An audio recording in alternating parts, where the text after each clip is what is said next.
most Google search term is, does size really matter?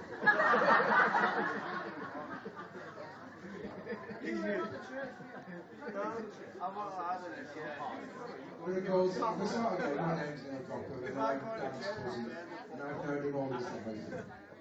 And he's a good friend to me, and I hope to think that I'm a good friend to him as well.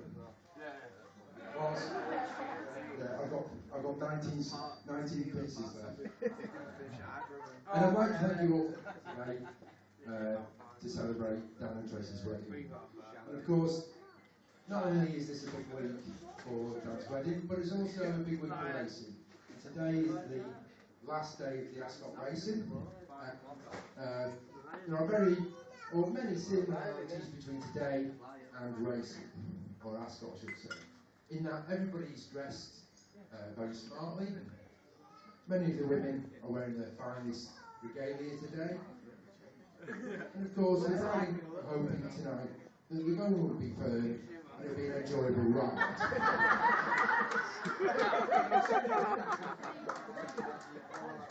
I'd also like to thank Dan and Tracy for giving me the chance to dress up today. It's not often you get the chance to dress up as a cross between Lawrence Llewellyn Bowen and Jack the Ripper. And of course, Dan paid me the ultimate compliment when he asked me to be his best man, ahead of the 3 brother-in-laws, handful of close friends, several pub landlords who all thought they were in for a shout before me. Being asked to be the best man is about 5 minutes of glowing pride, and then an eternity of panic and misery. Tracy, this is exactly what I thought you would have thought when he asked you to marry you. So where do I start with Dan? Well, for starters, he's handsome, witty, intelligent, charming. I can't read your writing, Dan.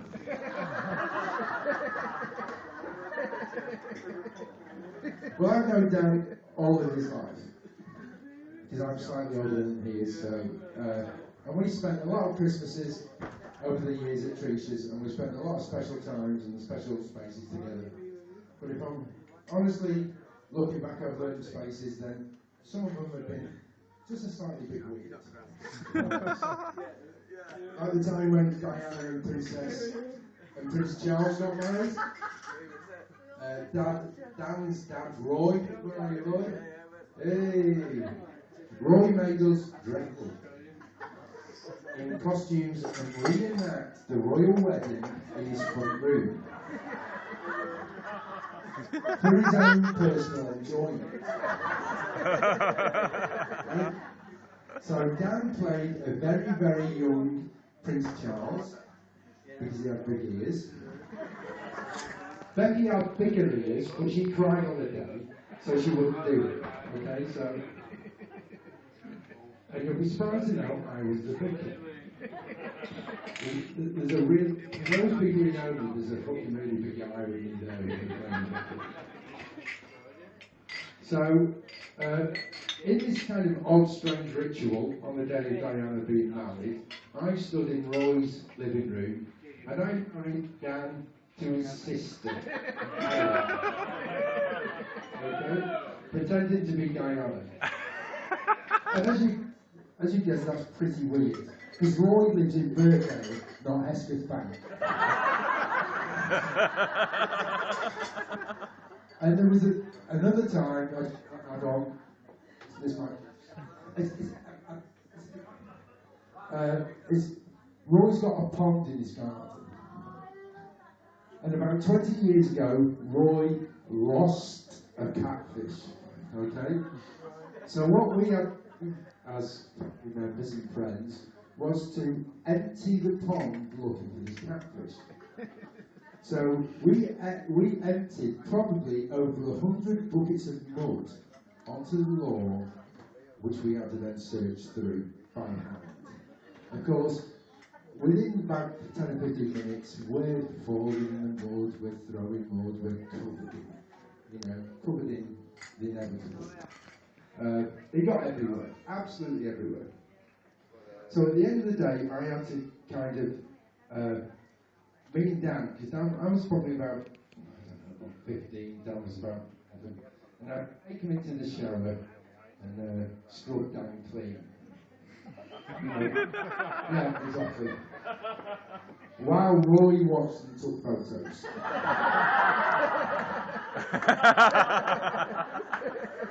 I'm joking.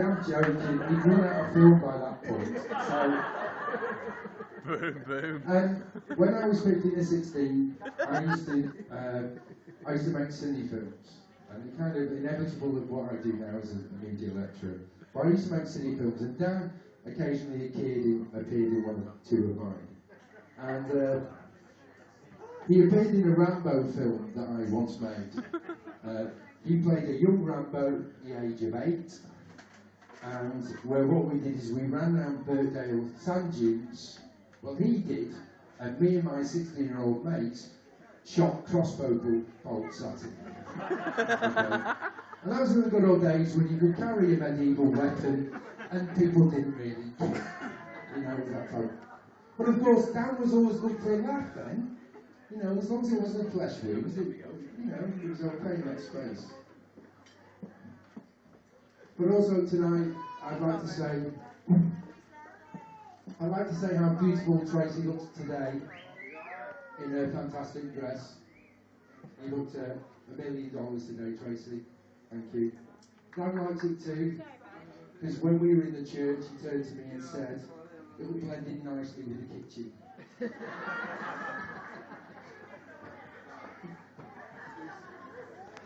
And I'd like to mention that I'd like to give Dan, because Dan spent a bit of time over the last couple of months planning our look tonight. And I'd just like to pay Dan a compliment, because the groom never seems to get a compliment. And I'm sure you'll agree that Dan's looking pretty good today. And for those of you who don't know, Dan is one of the most hairiest men in the country. Okay? So I'd like to take this chance to thank everybody at Chester Zoo's Ape and Monkey House who helped up in getting him shaved for today. And I caught up with Dan's mum earlier, that's my Auntie Pat, and she told me I wasn't to mention any of the incidents with his ex-girlfriend.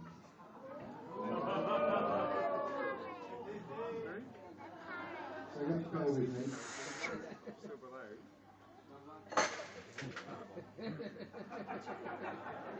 She said I didn't mention alcohol.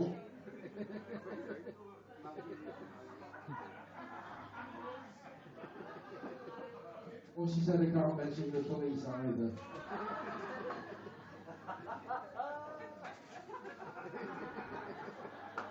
That's them gone then.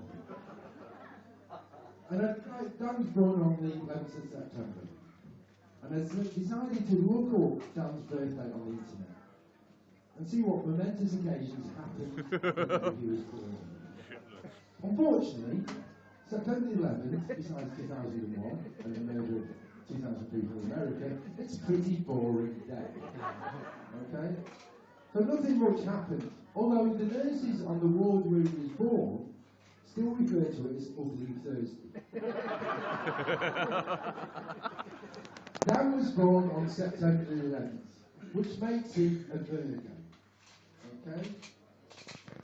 And I just thought, Tracy, you might want to know exactly what a Virgo man is about. The Virgo lover may not be the most romantic, but they offer their whole heart. To Virgo, love is not dramatic, emotional, sensual. A Virgo's love is devotion will include love of the family, friends, and those less fortunate for he or she. There is no pretense involved. You're on your own, lads. Not like I can do the best man speech or anything. Sorry about that. There is no pretense involved or how they act or what they say. They are loyal. Virgos are big on fidelity. Marriage is a mate commitment, and they value some fucking batteries in this place. Virgos are big on fidelity. Marriage is a major commitment, and they value the union as both a love relationship and a working partnership. A warming, loving relationship brings out the best in anyone born under this sign. Basically, Virgos are kind, devoted, and very loyal.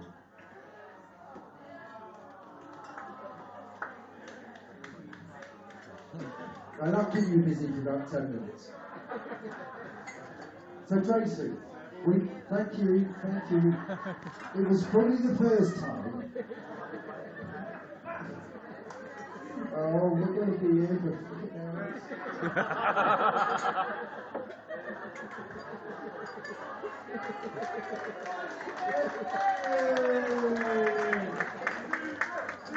Right, I'll try and work around my little helper. So Tracy, you now found out what a Virgo man is. Thank you, big mate. Come back to you. That's it. That's it.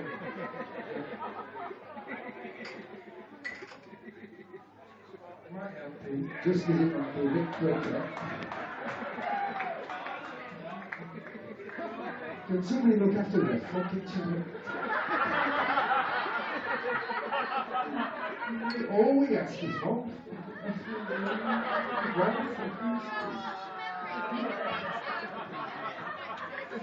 There's nothing only can have it. What do you fancy, what?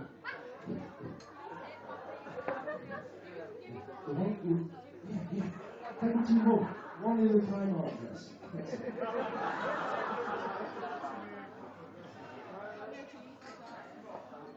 So, I'll just give you a speech now on what the Virgo man is and who it is. And if you want to get a feel for the Virgo man, did you hit half of that? No, he's got hairs coming off his head. Alright then.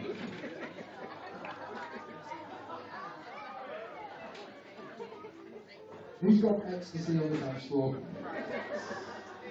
Right, so, Tracy, we know what Virgo man is, and if we're going to find out who the real Virgo man is, it helps to look back in history. Okay? So if I kind of, to get a feel for the Virgo man, other Virgos in history include Ivan the Terrible, the Ayatollah Khomeini, Ed Guy, who was the basis for Psycho, the film, Dr. Griffin was also a Virgo, Michael Jackson, and my brother Carl Cockwood.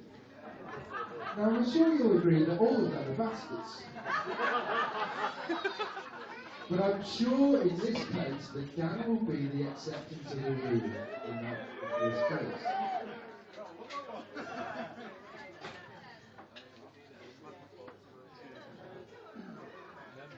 Oh, thank you.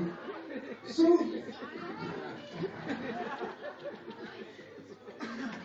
that was always been a popular gay guy. Sorry, he's just aware of it, isn't it? And of course, he's had a few female friends in his past. And I said to Pat that I wouldn't mention any of them in too much detail. But I did tell him that when I met Tracy, that number 83 was a keeper. But of course, Danny's a kept man, and them days of him are behind. So, Tracy asked me if we could do a bit of housekeeping, and if there's any female friends, or friends of Dan, that have got front door house keys, can you give them back now, please? So if anybody's got a front door key, could you just bring them, oh, here we go, can I have the keys, please? Oh, you dirty dog. Where's all these keys? Oh, where are these coming from?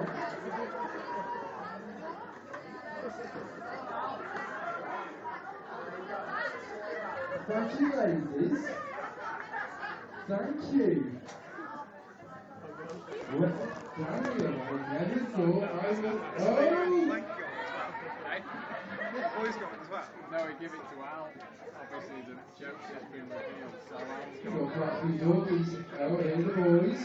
That's it.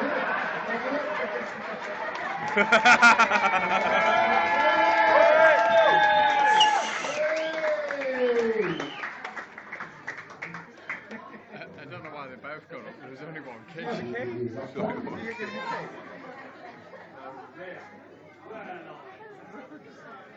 Right. I took the time to speak to a few friends of Daniel's work colleagues. And at work, he seems to have the nickname of God. Because he seems to make up his own rules, and if he does any work, it's a fucking miracle. I also talked to a colleague, but I might have misheard him, because he said he was a first-class banker. Which is strange.